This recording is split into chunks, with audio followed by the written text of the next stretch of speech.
वह प्रक्रिया है जिसके माध्यम से कोई व्यक्ति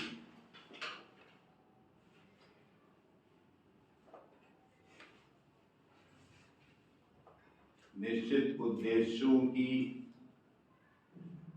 प्राप्ति के लिए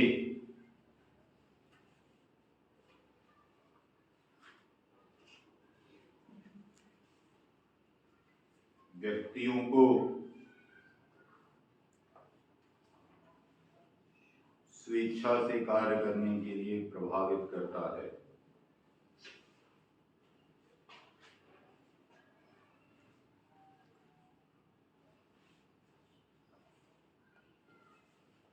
स्वेच्छा से कार्य करने के लिए प्रभावित करता है। हो गया।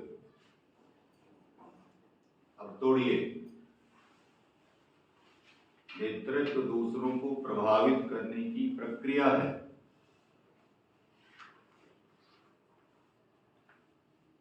It is the process of influencing others.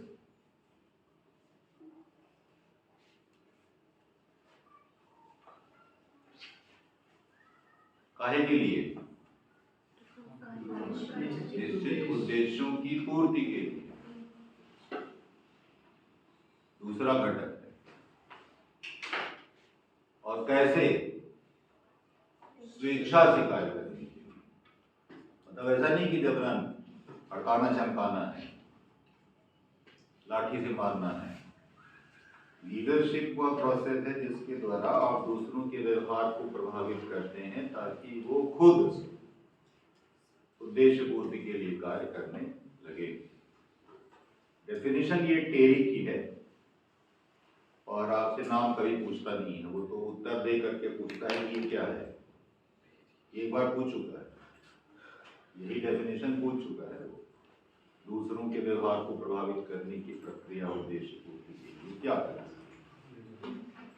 Leadership है। अब प्रश्न ये है कि आप दूसरों के व्यवहार को प्रभावित करेंगे कैसे? करने के तरीके क्या हैं? This means styles of leadership क्या है? नेतृत्व की विधाएं क्या है, तरीके क्या है? पहली चीज तो ये समझना होगा आपको, लीडरशिप एक फंक्शन है, क्रिया है। नेतृत्व एक कंटिन्यूअस प्रोसेस है, एक बार में होने वाला नहीं है। एक बार आपने प्रोत्साहित कर दिया, किस्सा खत्म, अब लोग ऑटो मोड पे आ गए, काम करते रहेंगे। आपको लोगों को कंटिन्यूअसली इन्फ्लुएंस करना होता है, निरंतर प्रभावित करते रहना पड़ता है। आपका जो नेतृत्व है वो 3 चीजों से प्रभावित होता है। गणित में ये फॉर्मूला पढ़ा होगा आपने। क्या करेंगे इसको?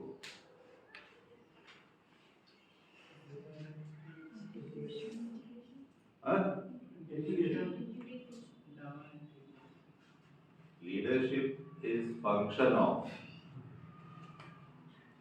Leader, follower and situation is function of, वो उसका है।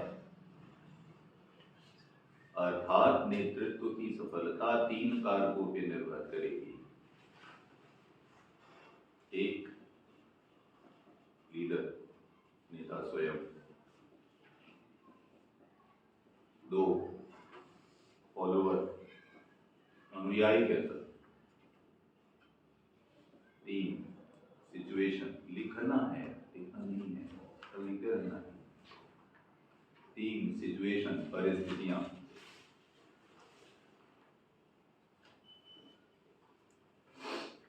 मतलब नेतृत्व की सफलता पहले तो इस बात पर निर्भर करेगी कि नेता की स्टाइल क्या है, नेता में गुण, योग्यता, क्षमता कितनी है। जब वही किसी काम का नहीं है तो लीडरशिप कहां से सक्सेसफुल होगी, है ना। फिर दूसरा ये भी देखना है कि फॉलोअर कैसा है। आपकी लीडरशिप स्टाइल हमेशा इस बात पर डिपेंड करेगी कि आपका फॉलोअर कैसा है। मैंने आपको पहले भी बताया था, संगठन की सफलता के लिए जिम्मेदार प्रबंधक है। You are being paid to get the job done. आपको सैलरी किस बात की दी जा रही है? काम करवाने के लिए, है ना। और हम यहां जब हम लीडर बोल रहे हैं तो लीडर माने मोदी जी नहीं है, लीडर माने मैनेजर है। जब हम अनुयायी बोल रहे हैं तो ये बाबू आसाराम के चेले नहीं हैं। अनुयायी मतलब मजदूर हैं, आपके सबऑर्डिनेट हैं, आप ऊपर हो, आपके नीचे जो लोग हैं वो आपके अनुयायी हैं, है ना। हम मैनेजर के उस गुण की बात कर रहे हैं जिसको नेतृत्व कहते हैं, लीडरशिप कहते हैं। इसलिए हम मैनेजर शब्द का इस्तेमाल नहीं कर रहे हैं, हम नेतृत्व शैली की बात कर रहे हैं, लीडरशिप की बात कर रहे हैं। क्योंकि हम मैनेजमेंट एज सच पूरे की बात नहीं कर रहे हैं, हम मैनेजमेंट के बहुत सारे घटकों में से एक घटक है नेतृत्व। तो अब हम उस एक घटक नेतृत्व की बात कर रहे हैं, है ना। नहीं तो हम कहते कि मजदूर और कर्मचारी, सॉरी मैनेजर और कर्मचारी। और हम मैनेजर पूरा मैनेजमेंट कॉन्सेप्ट नहीं लिए हुए हैं, मैनेजमेंट के कॉन्सेप्ट्स में से एक कॉन्सेप्ट लीडरशिप लिए हुए हैं, एक आप कम्युनिकेशन लिए हुए हैं, एक आप मोटिवेशन लिए हुए हैं, एक आप डिसीजन मेकिंग लिए हुए हैं। तो ऐसे मैनेजमेंट के बहुत सारे घटकों में से एक घटक लीडरशिप है, ठीक। इसलिए मैनेजमेंट की बात मैनेजर नहीं शब्द इस्तेमाल कर रहे हैं। पर जब मैं कहूं लीडर तो आप सुनेंगे मैनेजर, जब मैं कहूं अनुयायी अब तो आप सुनेंगे नीचे वाले मजदूर और उसके नीचे जो भी काम कर रहे हैं वो सभी, ठीक है। तो अब उसकी नेतृत्व की सफलता, एक तो वो कैसा है, उसका व्यवहार कैसा है, उसकी योग्यता क्षमता। दूसरा इस बात पर निर्भर करेगा कि उसका फॉलोअर कैसा है। आप एक लाठी से सभी को नहीं हाँक सकते हो, नहीं हाँक सकते। और ये भी ध्यान में रखिए, आप मैनेजर की स्टाइल को सूट करने के लिए अनुयायी नहीं बदल सकते, सबऑर्डिनेट आप नहीं चेंज कर सकते हो इसलिए कि ये मैनेजर की स्टाइल को सूट नहीं कर रहा है। और सबऑर्डिनेट मजदूर तो है, 4 मजदूर निकाल दो, उसमें कौन सी बड़ी बात है। मैनेजर बड़ी मुश्किल से मिलता है, हाँ मैनेजर भगवान नहीं कहता है उन्होंने मिली रोज अब ये करके 1 लाख आदमी निकलते हैं, मैनेजर में नहीं करते।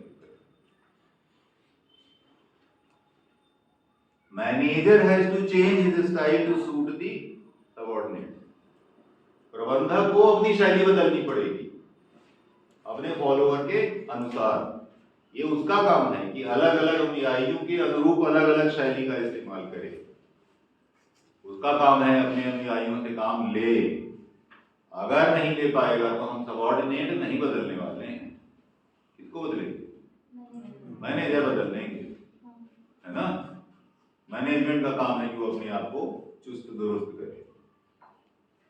और तीसरी चीज है परिस्थितियां, सिचुएशन। हर स्टाइल किसी एक विशेष परिस्थिति में सफल और दूसरे में असफल हो जाती है। तो 3 चीजें हैं जो इस बात का निर्धारण करेंगी कि नेतृत्व शैली सही है कि नहीं है, सफल है कि नहीं है। अब साहब ये जो शैलियां हैं ये मूल रूप से 3 प्रकार की कहते हैं कि होती है। एक कहलाती है लोकतंत्रात्मक नेतृत्व शैली। पहले नंबर पे आप लिखें निरंकुश या एकतंत्र, निरंकुश या एकतंत्र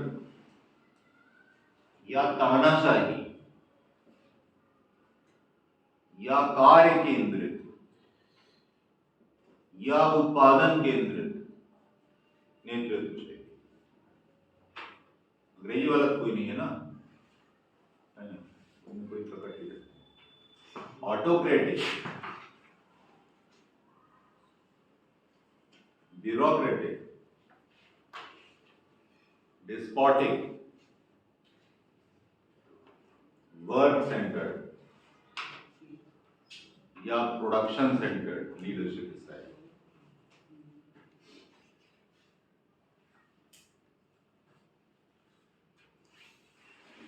कम्युनिकेशन का एक प्रकार था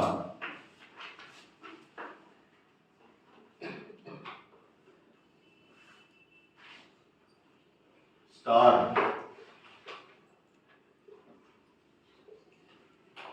व्हील। था, पढ़े थे क्या? विषय जो नहीं पढ़े थे वो पढ़ेंगे, और जो पढ़े थे उनको ही भूल गए। एक था नहीं है, 5 प्रकार की बताया था ना मैं, औपचारिक संचार जो चलते हैं उस प्रकार के, उसमें था एक स्टार या व्हील। ये सर्वाधिक क्या है, किसी को नहीं आ रहा है कि मैं पढ़ाया नहीं, ये सर नहीं पढ़ाए थे आप? नहीं पढ़ाए हैं तो फिर अगला टॉपिक पे करेगा। इसमें आप देख रहे हैं एक आदमी से आदेश निकल के चारों तरफ जा रहा है ना, और वापस नहीं आ रहा है, ये सबऑर्डिनेट है, ये लीडर है, मैनेजर है, ये आदेश देता है, उसका पालन कराता है।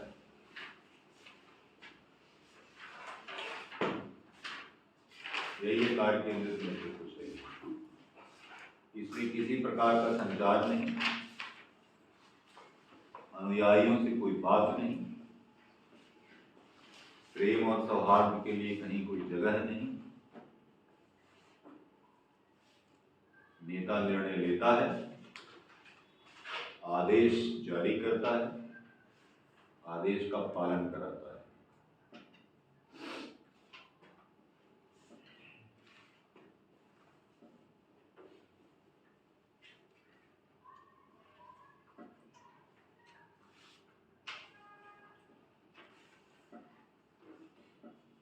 कठोर निष्पादन मूल्यांकन करता है,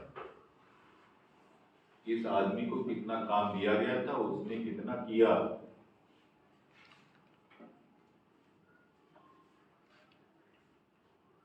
निष्पादन मूल्यांकन, परफॉर्मेंस एवेल्युएशन करता है।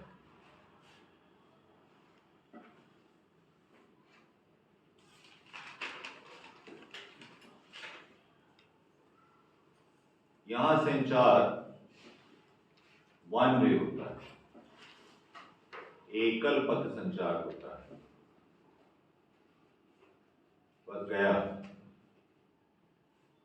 इस प्रकार की नेतृत्व शैली में निर्णय तुरंत होते हैं, समय नहीं लगता, टाइम बचता है।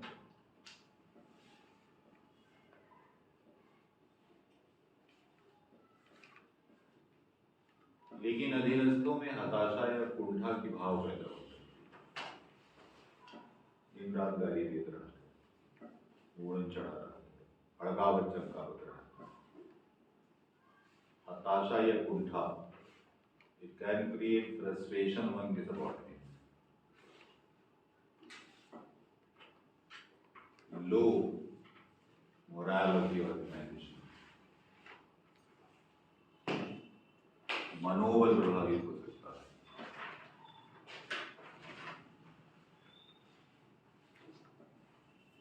इसका ठीक उल्टा है डेमोक्रेटिक लीडरशिप स्टाइल, लोकतंत्रात्मक नेतृत्व शैली।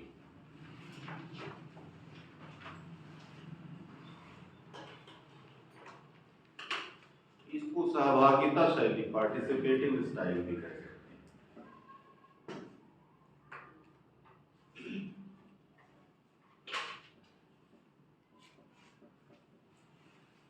इस लीडरशिप स्टाइल का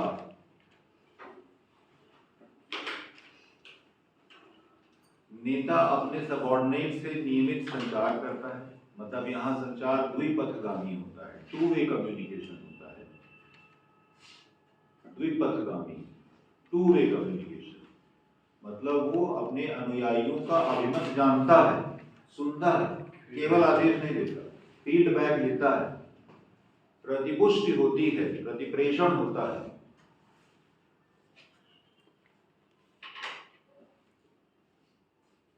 चर्चा करता है तब निर्णय लेता है। कर्मचारियों के प्रति संवेदनशील होता है, संबंध महत्वपूर्ण है उसके लिए, काम कम महत्वपूर्ण है। ये रिलेशनशिप ओरिएंटेड स्टाइल है, संबंध केंद्रित नेतृत्व शैली।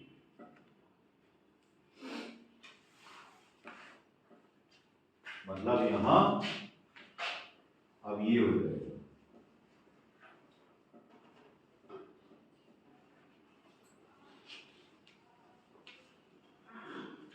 फोटो बनाने का मौका आपको आपके पेपर में नहीं मिलेगा, ये आपको सिर्फ समझने के लिए,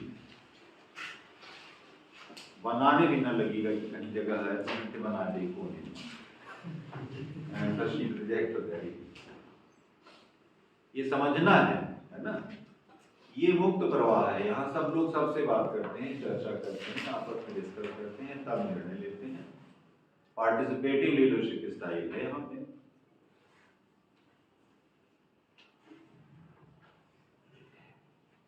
ठीक है, लोकतंत्रात्मक नेतृत्व शैली। तीसरी शैली कहलाती है अहस्तक्षेपवादी।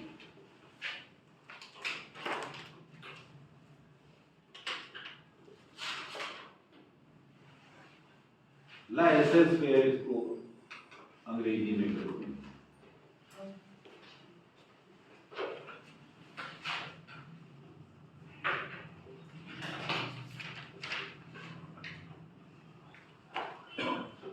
हस्तक्षेपवादी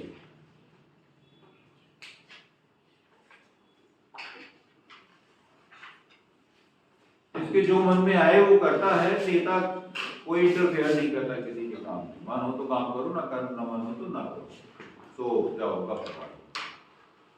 दिस इज लाइसेंस फेयर। संदेह है कि ये नेतृत्व शैली है भी नहीं, because manager job is to influence other. जो लाइसेंस फेयर है उसमें हम दूसरों के व्यवहार को प्रभावित करने का प्रयास ही नहीं करते। There is no effort on the part of leadership to influence other. जिसको जो करना हो करते रहिए, ठीक है। ये हस्तक्षेपवादी है। आप ये नहीं कह सकते हैं कि ये अनुशासनहीनता ही पैदा करेगी, अराजकता ही पैदा करेगी, हालांकि पूरी संभावना है कि पैदा करेगी। लेकिन रिसर्च इंस्टीट्यूशंस में आपको यही लीडरशिप स्टाइल अपनानी पड़ेगी। वैज्ञानिक बहुत ज्यादा हस्तक्षेप अपने काम में पसंद नहीं करता है। वो डेडिकेटेड टू द वर्क है, डेडिकेटेड टू द ऑब्जेक्टिव है। उसने अपना ध्येय तय कर रखा है, वो अपने टाइम पर आता है, अपने टाइम पर जाता है, अपने टाइम पर खाता है। जो बहुत पूछा लगे कि ना वो 3 महीना होगा का करत रहे तो कहेगी धारा तुम अपन काम हम चले कहाँ होता चले। आप ये भी नहीं कर सकते हो कि absolutely rubbish style of leadership है ना। हर स्टाइल ऑफ लीडरशिप का अपना उपयोग हो सकता है, याद रखिएगा। ये भी उतने इंपॉर्टेंट है जितना ये इंपॉर्टेंट। फॉलोअर और सिचुएशन भी उतने ही महत्वपूर्ण। इसके अलावा एक और नेतृत्व शैली कही जाती है कूटनीतिक नेतृत्व शैली, डिप्लोमैटिक लीडरशिप स्टाइल।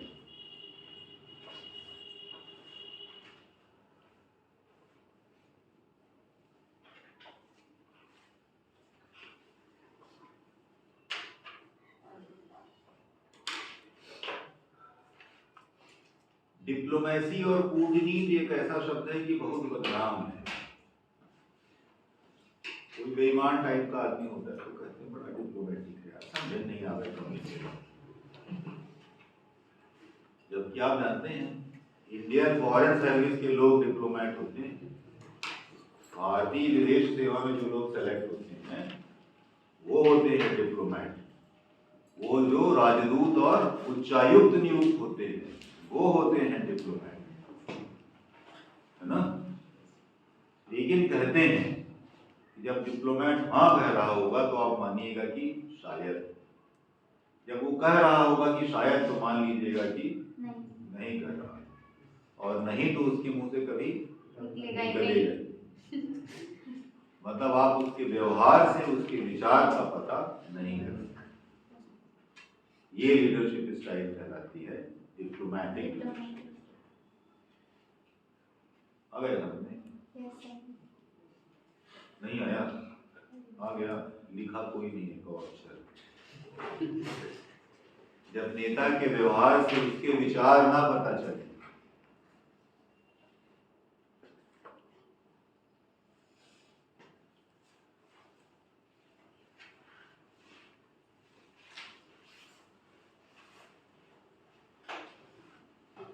तो कूटनीतिक नेतृत्व शैली है।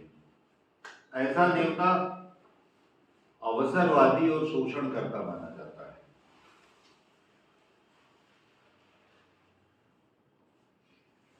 वो अपने सबऑर्डिनेट्स पर विश्वास नहीं करता।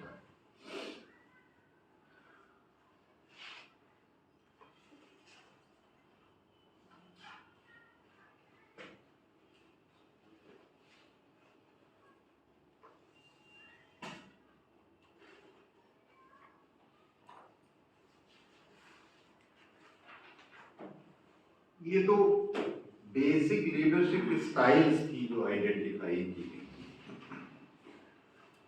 सफल नेतृत्व के संबंध में अलग अलग समय पर विद्वानों ने अलग अलग सिद्धांत दिए, थ्योरीज दी। उनमें से सबसे पुरानी और आम आदमी के दृष्टिकोण से सबसे मान्यता प्राप्त सिद्धांत है, कहलाता है trade theory of relation leadership. इस बार के पेपर में पूछा हुआ नेतृत्व का हिंदी ट्रांसलेशन था विषय सिद्धांत।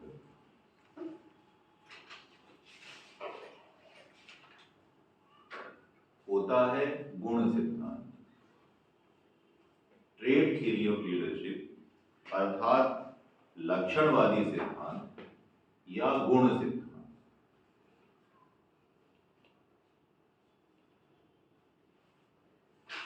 इस सिद्धांत का ऐसा मानना है कि एक सफल नेता में कुछ गुण होने चाहिए। वो गुण है जो नेता को सफल बनाते हैं, जैसे इंटेलिजेंस, बुद्धिमत्ता होनी चाहिए। दूसरा, संचार क्षमता होनी चाहिए, कम्युनिकेशन एबिलिटी, अपनी बात को समझा सके, दूसरों की बात को समझ सके। धैर्य होना चाहिए, पेशेंस होना चाहिए, जल्दबाजी नहीं होनी चाहिए, वगैरह वगैरह वगैरह। वो इतने सारे गुण आपको खुद ही प्रश्न में दे देगा, आपको लिखना नहीं है। मतलब कुल मिलाए इसी से मिलते जुलते बहुत सारे गुण, 17,953 गुण लोगों ने बताए हैं। अलग अलग विद्वानों ने अपनी अपनी लिस्ट दी है कि ये गुण होना चाहिए। तो एक थे ऑलपोर्ट साहब, वो बोले कि एक बार गिन का डायरी की करते हैं। सब विद्वानों के 7 गुण एक लाइन से लेकर डाले तो पता चला कि 17,953 गुणों की लिस्ट है जो एक सफल नेता में होने चाहिए। ठीक है, पर आप सब समझ जाएंगे कि हाँ यही वाले गुण जो है वो लक्षणवादी सिद्धांत से सफल है। अब इस विचारधारा की 2 समस्याएं। ये जो गुण आप बता रहे हैं जो एक सफल नेता में होने चाहिए, ये उसमें अंतर्गत होते हैं, इनहेरेंट होते हैं या एक्वायर्ड होते हैं, मतलब इनको अर्जित किया जाता है। वो 2 प्रकार के हो सकते हैं, अंतर्जात और अर्जित। ठीक है, तो कैसे होते हैं? अंतर्जात होते हैं कि और अर्जित होते हैं, ये भी पूछा जा चुका है। पहला जो टेस्ट आपका हुआ था उसमें ये पूछा जा चुका है, अंतर्जात होते हैं कि अर्जित होते हैं। हम कौन होते हैं 2 कौड़ी के आदमी निर्णय लेने वाले? हम तो विचारधारा पढ़ते हैं। तो एक विचारधारा है महान व्यक्ति दृष्टिकोण, ग्रेट मैन थियरी।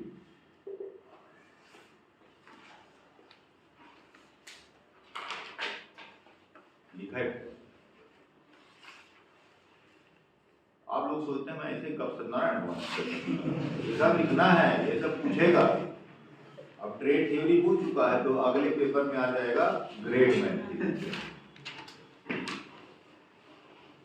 महान व्यक्ति विचारधारा मानती है कि नेता पैदा होते हैं, बनाए बनाए नहीं करते।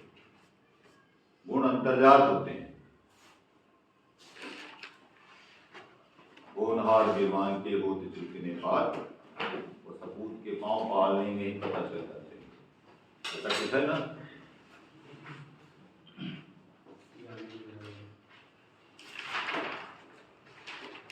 और दूसरी विचारधारा कहती है कि नहीं, ये अर्जित किए जाते हैं। अगर ना अर्जित किए जाते तो प्रशिक्षण का महत्व ही क्या है? ट्रेनिंग भी ना होती है तो ट्रेनिंग का कोई इंपॉर्टेंस ही नहीं है अगर ये अर्जित नहीं किए जा सकते थे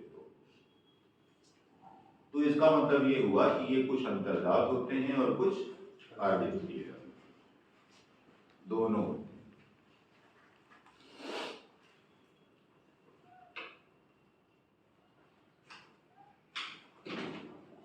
जब एक्टिंग तक सिखा डालते हैं लोग, एक्टिंग की भी स्कूल होती है ना, कि आप सिर्फ फर्जी रोते नहीं बनता है। तो आप एक्टिंग स्कूल भर्ती हो जाइए तो आपको रोना सिखा देंगे, हंसना नहीं बनता है आपको, मतलब हंसी आएगी तो आदमी हंसेगा, नहीं आएगी तो कैसे हंसेगा, वो आपको वहां सिखा डालते हैं। आप भर्ती हो जाइए, फर्जी हंसना सिखा देते हैं, फर्जी गुस्सा करना सिखा देते हैं, फर्जी मारपीट तो होती ही होती है। तो जब आप इतना सब कुछ सीख सकते हैं तो आप नेतृत्व की शैलियां नहीं सीख सकते, गुण नहीं सीख सकते, वो अर्जित भी होते हैं और अंतर्जात। इस सिद्धांत की एक बहुत बड़ी समस्या ये है कि अभी तक कोई हम आपसी सहमति से गुणों की उस लिस्ट पर नहीं पहुंच पाए हैं जो एक सफल नेता में होना जरूरी है। ना हम ये कह सकते हैं कि वो गुण जो आप कहते हो एक सफल नेता में होना चाहिए, अगर ना होंगे तो नेता नहीं बनेगा या नेता सफल नहीं होगा। और दुनिया के महानतम नेता इन किसी भी गुणों से युक्त नहीं थे। विश्व का सबसे महान नेता महात्मा गांधी, नेतृत्व के जितने गुण हैं उनमें से कोई नहीं था।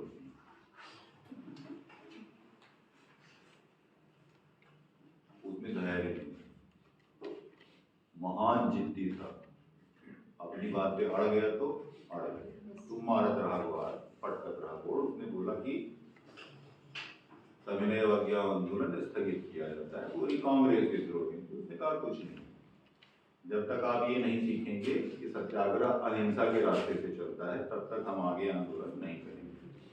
चौराचौरी कांड हुआ और उसने असहयोग आंदोलन ड्रॉप कर दिया, अकेले सिंगल हैंडेड निर्णय था, नहीं हो। सरदार पटेल गोड़ पटकत रहिए, नेहरू जी मुंह पटकत रहिए, कहीं नो माने नो नहीं। भाषण देता था तो यही नहीं समझ में आता था कि गुजराती बोल रहा है कि हिंदी बोल रहा है। कहते हैं उसकी ग्वालियर अटैक की क्विट इंडिया मूवमेंट वाली जो भाषण था उसने देश में आग लगा दी थी। आप वो भाषण सुन लीजिए, मुझे तो 10 मिनट ये समझने में लगा कि भाषा कौन बोल रहा है। 10 मिनट बाद समझ में आया कि गुजराती में अंग्रेजी में भाषण दे रहा है। गुजराती लहजे में सब बोलता था तो उसकी अंग्रेजी भी गुजराती टाइप की बोला करता था। जैसे अमृत आजकल अमृत हो गया ना, तो उसका सब अमृत रहता था। और उसी पूरे भाषण में वो कितनी देर बोल गया कि I give you a Mantra, do और डाई। उसके इस मंत्र ने आग लगाई थी देश में। वो कितनी देर डू और डाई का नारा देके निकल गया, समझ में नहीं आता उसके लेक्चर में। 45 मिनट का लेक्चर है, आप समझ नहीं सकते। अंग्रेजी नहीं बनती तब तो नहीं है समझोगे, पर अंग्रेजी बनती होगी तो भी नहीं समझोगे। समझ में तभी आएगा जब गुजराती और अंग्रेजी दोनों बनती। और देखने में आप देखिए कितना स्मार्ट लगता था, फोटो तो देखे ही होंगे, है ना। जिन्ना उसके बगल में उठा के बोला कि इसके साथ नहीं चलेंगे, भिखारी टाइप का आदमी है, ढंग से पैंट कोट सूट भी नहीं पहनता है, अब वहीं बैठ जाता है। बताओ, कुर्सी रखी थी तो जमीन बैठ गया, बोला कि यहाँ ज्यादा आराम रहता है। फर्स्ट क्लास में रिजर्वेशन कराए थे, ढूंढत रहेगा कि कहाँ है, पता चला कि थर्ड क्लास से गांधी जी चले आ कहीं की फर्स्ट क्लास में बैठी आम जनता के बीच में बातचीत नहीं हो पा रही, थर्ड क्लास में। और शुद्ध मुर्दों के देश में उसने जान फूंक दी। दुनिया के सबसे ताकतवर साम्राज्य से बिना हथियार लिए भिड़ गया, अकेले नहीं, पूरे हिंदुस्तान की जनता में उसने जान फूंकी। कहा देता था कि खड़े रहना, हाथ नहीं चलाना, पुलिस मारेगी तो पिटते रहना। तो लोग ऐसे खड़े रहते थे, पिटते रहते थे, बेहोश होकर गिर जाते थे। जब वो गिर जाते थे तो जने उनका किनारे कर देते थे, फिर आप उन आगे खड़े हो जाते नहीं, ले अब हम कम आए। कोई गुण नहीं, पर कुछ तो था। 17,953 में से कोई गुण नहीं था उसमें, पर कुछ तो था। यही आपको नेपोलियन में देखने को मिलेगा, उसमें भी कोई गुण नहीं, पर अकेला चला था वो समुद्र के किनारे से, और जब पेरिस पहुंचा तो उसके साथ सेना थी, जनता की सेना, कब्जा कर लिया उसने पेरिस। तो दूसरे शब्दों में बात कहने की ये है कि आप गुणों की लिस्ट से नेता नहीं पहचान सकते हो, नेता की सफलता या असफलता नहीं कर सकते। ट्रेड थ्योरी एक मैनेजर को लीडर बनाने में सहायक नहीं है।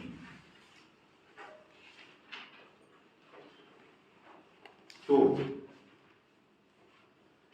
मैनेजमेंट के जो थिंकर्स हैं, और मैनेजमेंट के थिंकर्स शुरू हुए टेलर से या हेनरी फेयोल से, शास्त्रीय और वैज्ञानिक प्रबंध विचारधारा से।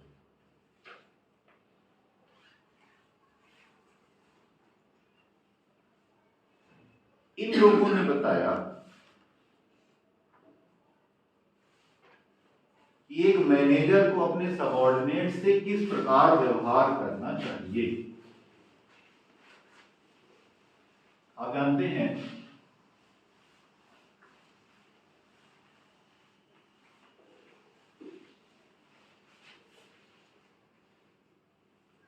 शुरुआती जो 2 सिद्धांत थे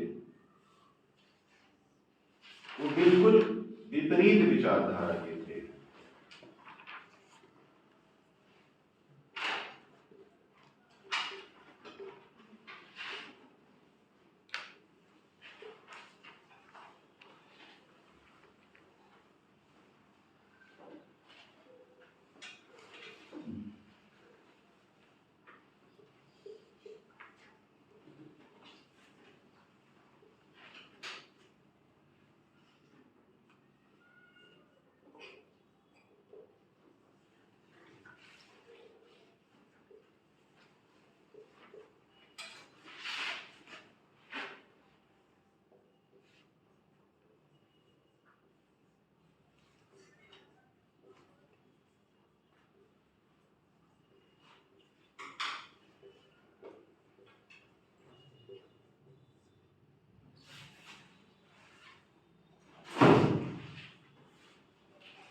पहली विचारधारा जो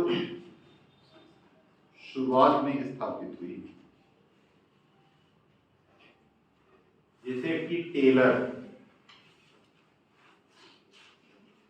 तो बताता था कि मजदूर को काम करने का एक एक तरीका बताइए, छीनी कैसे पकड़नी है, छीनी कैसी होनी चाहिए, हथौड़ा कैसे पकड़ना है, हथौड़ा कैसा होना चाहिए, हथौड़े को कितनी ऊपर तक उठाना है, कितनी जोर से छेनी पर पटकना है, और फिर घड़ी लेकर बैठ जाइए और देखिए कि सही ढंग से काम कर रहा है कि नहीं कर रहा।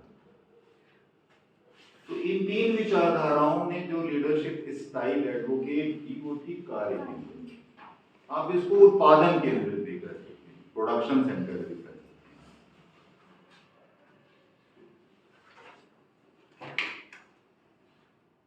ठीक है।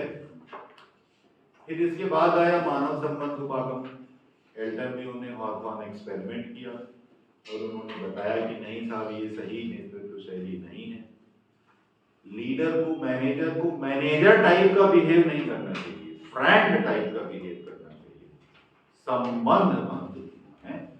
अगर संबंध अच्छे रहेंगे, प्रेम व्यवहार रहेगा सबके बीच में, अनौपचारिक रूप से संगठन बनेगा, तो काम होगा, काम होगा, है ना। पर ध्यान आपको काम पे नहीं देना है, ध्यान आपको संबंध पर, ठीक है। तो 2 तरह की नेतृत्व शैली आइडेंटिफाई की गई थी प्रबंध के विद्वानों के द्वारा। ये मैनेजमेंट के प्रारंभिक विद्वान थे। इसके बाद तीसरे नंबर पर, ये 2 ठीक है ना, इनमें कोई दिक्कत समस्या? तीसरे नंबर पर मतलब जब हम तीसरे चरण में पहुंचे प्रबंध विचारधारा के, तो तीसरा चरण था व्यवहारवाद, बिहेवियरलिज्म। व्यवहारवादी विचारधाराओं में जैसे कि आपने हर्ट्जबर्ग को पढ़ा था, हाइजीन थियरी वाली, वो व्यवहारवादी बिहेवियरलिस्ट। इसी से जुड़ा हुआ एक है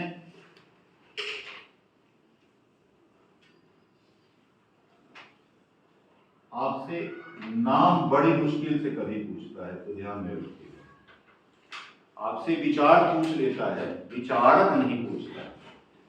बड़ी मुश्किल से कभी वो विचारक का नाम पूछता है। सबसे ज्यादा पूछे जाने वाले विचारक हैं ग्रेकुनास, इन्होंने नियंत्रण के क्षेत्र का वर्गीकरण किया था। नाम से वही पूछे जाते हैं सबसे ज्यादा, ग्रेकुनास। फिर उसके बाद थोड़ा बहुत टेलर कभी कभी पूछ लिया गया है। टेलर का दरअसल वैज्ञानिक प्रबंध टेलरवाद के नाम से जाना ही गया, इसलिए टेलर प्रबंध का इंपॉर्टेंट थिंकर है।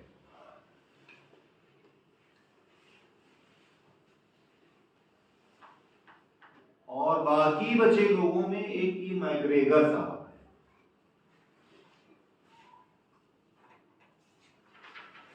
जो नाम से पूछे गए। मैग्रेगर साहब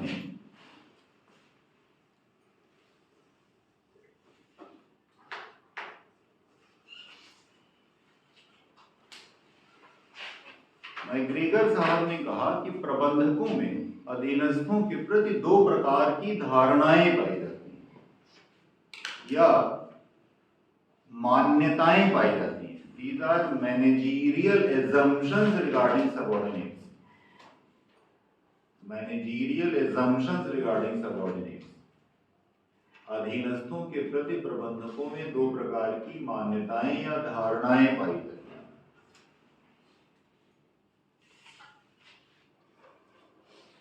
एक धारणा है थियरी एक्स या एक्स सिद्धांत।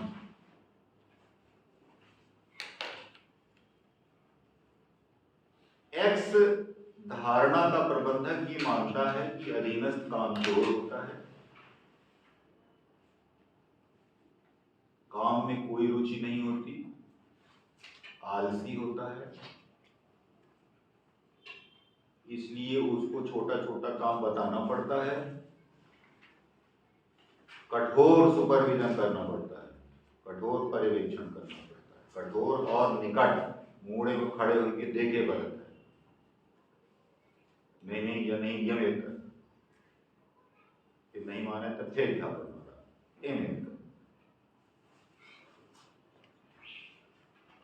ठीक है। मतलब जितना गंदा गंदा हो सकेगा सब थ्योरी एक्स मान्यता है, और उसका उल्टा थियरी वाई मान्यता है। मतलब जो प्रबंधक थियरी वाई की विचार रखता होगा वो ये मानता होगा कि हर अधीनस्थ योग्य है, आत्मनियंत्रित है, स्वतः स्फूर्त है, उसमें विकास की इच्छा पाई जाती है, इसलिए उसको काम में स्वतंत्रता देना चाहिए, उसके काम में बहुत हस्तक्षेप नहीं करना चाहिए, और जितना अच्छा हो सकता है सब मान लीजिए, है ना। वो लिखा दे, ऊपर लिख देगा, वो पूछेगा कि अब ये वाली मान्यता एक्स है कि वाई है कि जेड है कि पी है,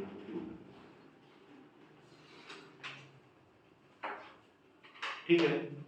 अब आप देखेंगे ये वाला जो व्यवहार है ये थ्योरी वाई वाली विचारधारा से मैच करता है, सॉरी एक्स वाली विचारधारा, और वो वाला व्यवहार थ्योरी वाई की विचारधारा से मैच कर रहा है, करता दिख रहा है कि नहीं दिख रहा।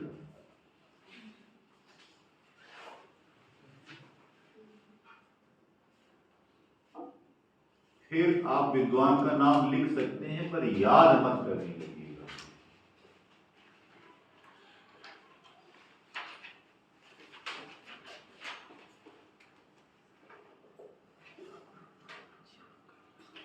इसी के अनुरूप क्रिस आर्गेरिस ने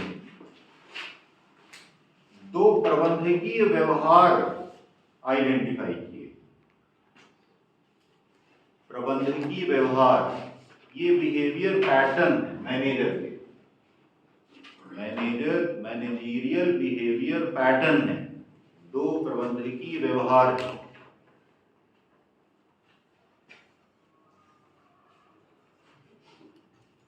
थ्योरी एक्स के अनुरूप का व्यवहार ए है,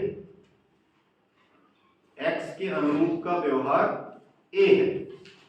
मतलब यदि आप एक्स मान्यता रखते होंगे तो आप अपने सबऑर्डिनेट पर कठोर नियंत्रण करेंगे, छोटी छोटी बात बताएंगे, डांट फटकार लगाएंगे, आप ये होंगे। दिस इज बिहेवियर पैटर्न ए। यदि एक्स मान्यता के होंगे तो व्यवहार आपका कार्य केंद्रित, और उल्टा है वाई तो उल्टा है बी। बिहेवियर पैटर्न बी में आप अपने सबऑर्डिनेट्स पर विश्वास करेंगे, उसको स्वतंत्रता देंगे काम करने की, और सब अच्छा अच्छा करेंगे।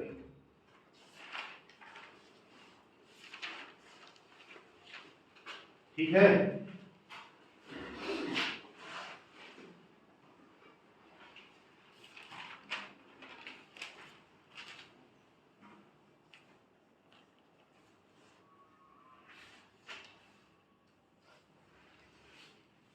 अमूमन x a के साथ जाएगा, y b के साथ जाएगा,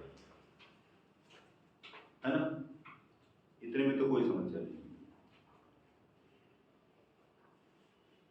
पर कभी कभी x मान्यता का मैनेजर बी टाइप का व्यवहार भी कर सकता है, खासकर तब जब कंपनी की पॉलिसी में,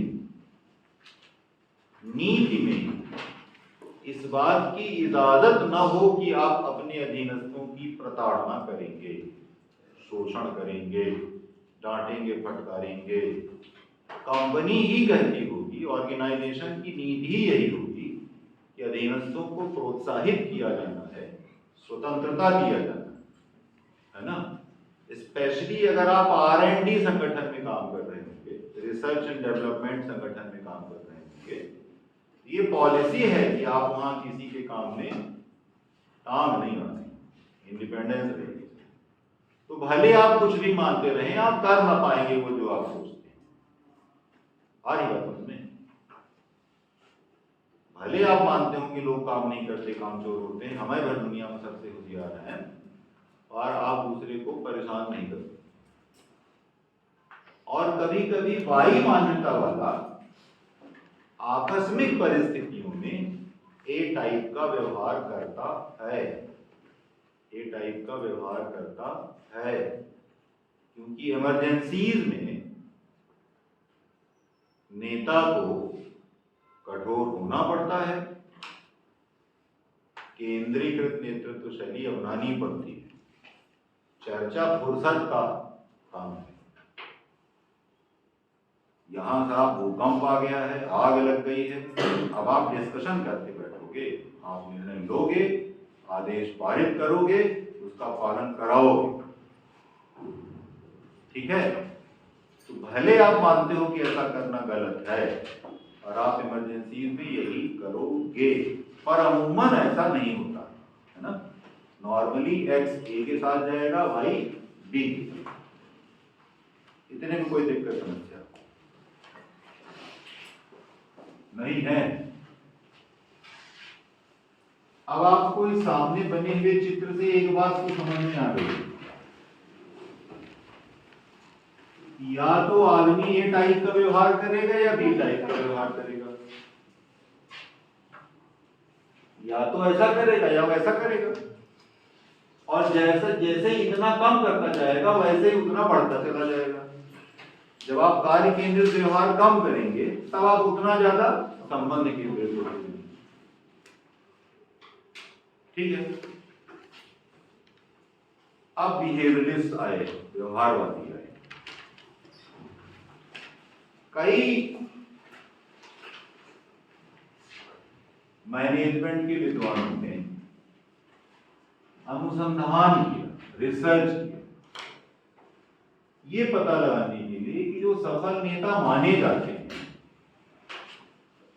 वो कैसा व्यवहार करते हैं। मतलब जिन मैनेजर्स का उत्पादन भी अच्छा होता है और उनके कर्मचारी संतुष्ट भी होते हैं, उनका व्यवहार कैसा होता है, और जिनके प्रति कर्मचारी असंतुष्ट होते हैं, जिनका कर्मचारी कम उत्पादक होता है, वो कैसा व्यवहार करते हैं। तो लोग गए अलग अलग लोगों ने रिसर्च किया, लोगों का ओपिनियन लिया।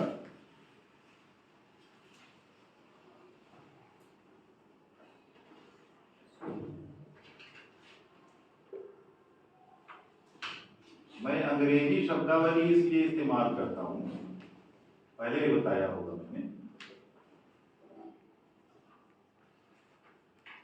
ये सारे अनुसंधान अमेरिका और इंग्लैंड में हुए हैं। मैनेजरियल साइंस पूरी वहीं विकसित हुई, माने अंग्रेजी में विकसित हुई। अब हम जैसे कि चिकित्सा विज्ञान नहीं एमबीबीएस में हिंदी पढ़ाने वाले हैं, वैसे ही मैनेजमेंट हिंदी में पढ़ते हैं जबरन, तो हम उसको ट्रांसलेट करते हैं, और आप वाला तो गूगल करता है, तो दैव जाने हिंदी में क्या लिख देगा। इसलिए अंग्रेजी वाली शब्दावली से आप परिचित रहिए। मैं यथासंभव हिंदी लिखवा तो देता हूं, पर वो आपके प्रश्न पत्र में लिखी हो ये जरूरी नहीं है, वो कुछ भी लिख सकते। अब जैसे उसने ट्रेड थ्योरी को विषय सिद्धांत लिख दिया, अब ट्रेड का विषय से क्या लेना देना। ट्रेड माने गुण है, ट्रेड माने लक्षण है, और लिखा था वो हिंदी में विषय। तो आप अंग्रेजी अगर नहीं जानते होंगे तो पकड़ नहीं सकते कि कौन सा सिद्धांत पूछ रहा है। ये टास्क बिहेवियर है, मतलब ये कार्य केंद्रित व्यवहार है। एक्स एक्सिस में कार्य केंद्रित व्यवहार, उत्पादन केंद्रित व्यवहार, आप इसी को लिख सकते हैं।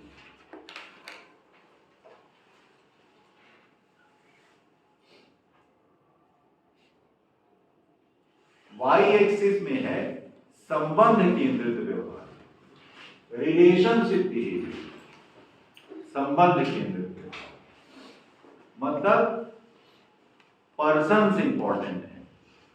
यहां मैनेजर के लिए व्यक्ति महत्वपूर्ण है, आप इसको व्यक्ति केंद्रित व्यवहार भी कह सकते हैं। ठीक है, ये काम पर ध्यान देता है, ये व्यक्तियों पर ध्यान। एक्स और वाई एक्सिस पर हमने नंबरिंग की 1 से 9 तक की, क्योंकि कोई भी मैनेजर 0 नहीं हो सकता है। माने मुर्दा होगा तो शून्य व्यवहार करेगा, अगर जिंदा है नौकरी में रखा गया है तो कुछ ना कुछ तो करेगा, है ना। इसलिए 1 नंबर से नंबरिंग लेना चालू किए और 100% किसी को नहीं दिए, इसलिए 10 तक नहीं पहुंचाए, 9 पर रोक दिया। ये है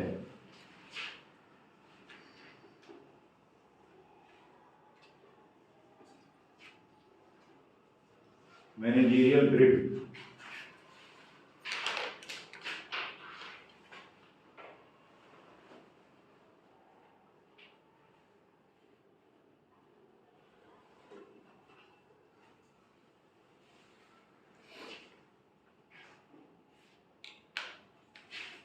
ठीक है, अब आप गणित जानते हैं, ग्राफ तो कभी देखा ही होंगे, देखे है ना। हम नंबरिंग यहां पे करेंगे।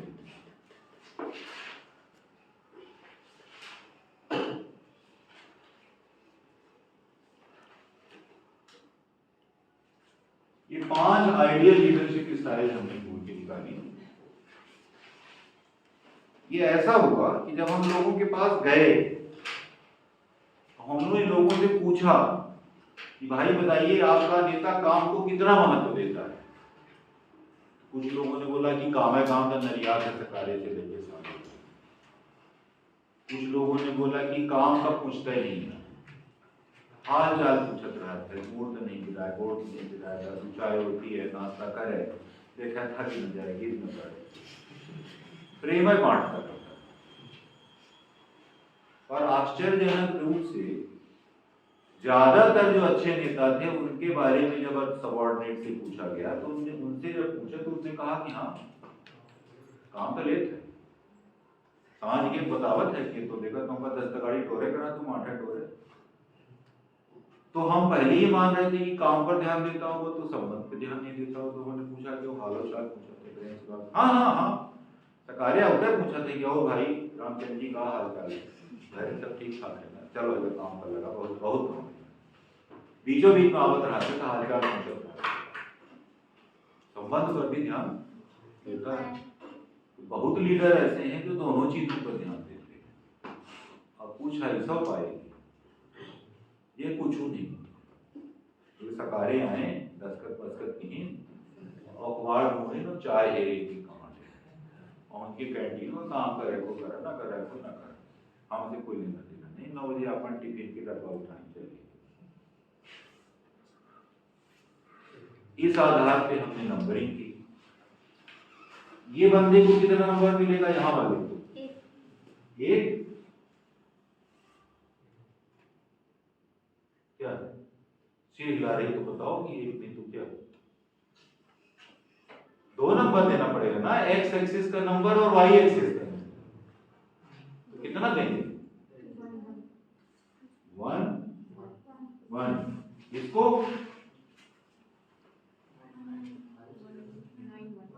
9 1, इसको 1 1 आप कहाँ दे दोगे, इसको 9 1 तो दे दो, पहले एक्सिस लिखा जाएगा ना, और इसको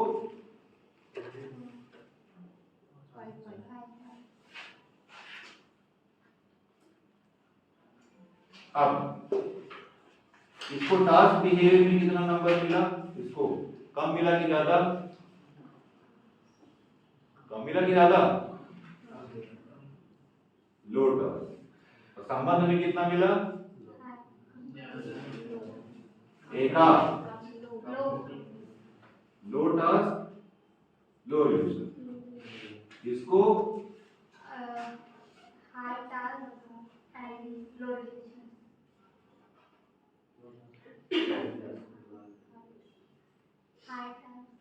high task and low relation, इसको हाई टास्क हाई, इसको लो टास्क एंड हाई रिलेशनशिप। और ये जो बीच वाला है इसको कह दिए हम मिडिल पाथ, ये मध्यम वर्ग है, थोड़ा सा सब है, बहुत कुछ नहीं। ये 5 आइडियल लीडरशिप स्टाइल, इनको नाम दिए गए।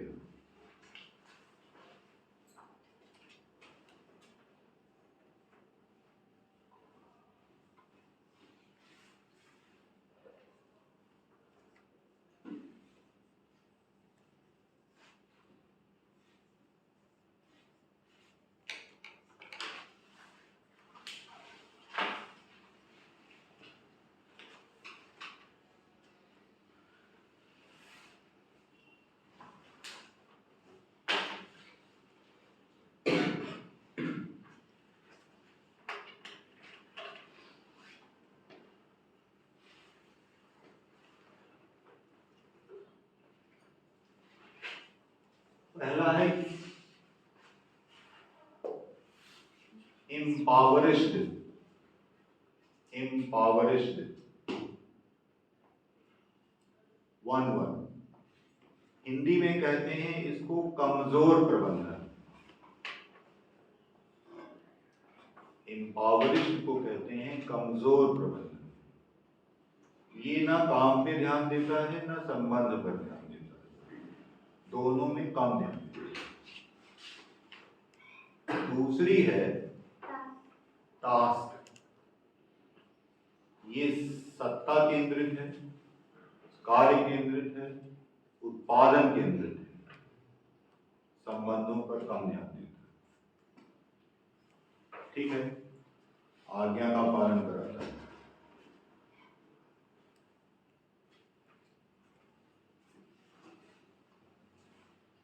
फिर है टीम, समूह प्रबंधन है ये हिंदी में।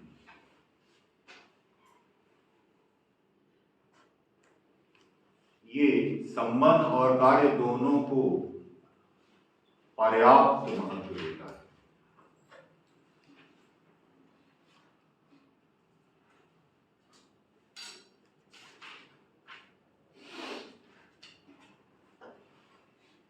और तीसरा चौथा है, अंग्रेजी में कहते हैं कंट्री क्लब। जैसे क्लब होता है ना, आइए ही हू करिए ताशों खेलिए और चलते हैं, ये क्लब टाइप का माहौल बनाए रखता है, मैनेजमेंट नहीं करता। इसके लिए संबंध महत्वपूर्ण है, कार्य महत्वपूर्ण नहीं है। और पांचवा वो है मध्यम मार्गी, थोड़ा थोड़ा सा। अब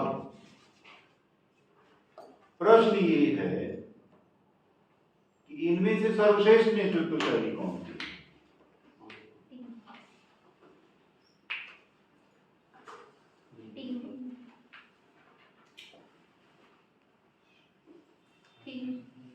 क्या?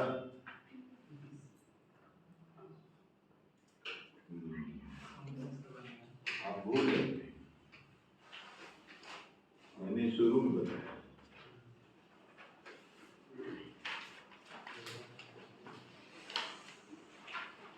Leadership is a function of leader, follower, and situation.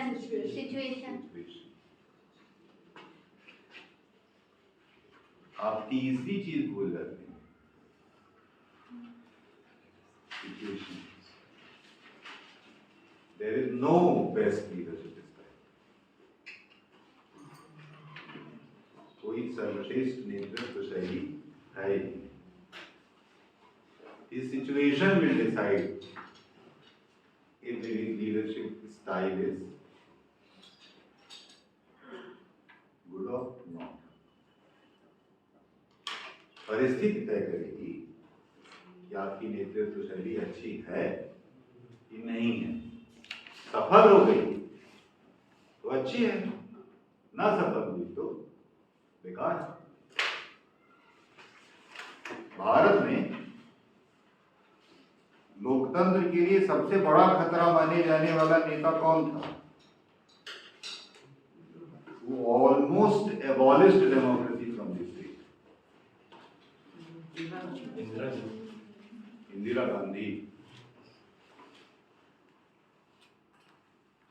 खत्म ही कर दिया था उसने लोकतंत्र, तो टोटल तानाशाही किया। 1971 कौन सा जिताया था? सेकेंड वर्ल्ड वॉर के बाद आज तक दुनिया का एकमात्र युद्ध जिसका कि निर्णय हुआ दुनिया में आज तक, दुनिया की सबसे बड़ी ताकत अमेरिका वियतनाम नहीं जीत सका, भागत पतन। इराक नहीं जीत सका, भागत पतन। ये आपको नहीं पता, पर अफगानिस्तान तो आपको याद हो, भागत पतन। दो कौड़ी के देश हैं अमेरिका के सामने, दुई कौड़ी। अमेरिका का भागत पतन, 14 दिन की लड़ाई में रीमम कहते हैं ना कि कचर भय की टंगड़ी फाड़ दी कहते हैं ना, तो पाकिस्तान को धै के टंगड़ी फाड़ दी थी मेरा नाम। एक कई कहें कि जरासंध किनाई तो पारा पाकिस्तान, दूसरी कई बनेगा बांग्लादेश। पहले से autocratic leadership style is not a good style. तानाशाही नेतृत्व शैली उचित नेतृत्व शैली नहीं है। क्या हम इस निर्णय पर पहुंच सकते हैं?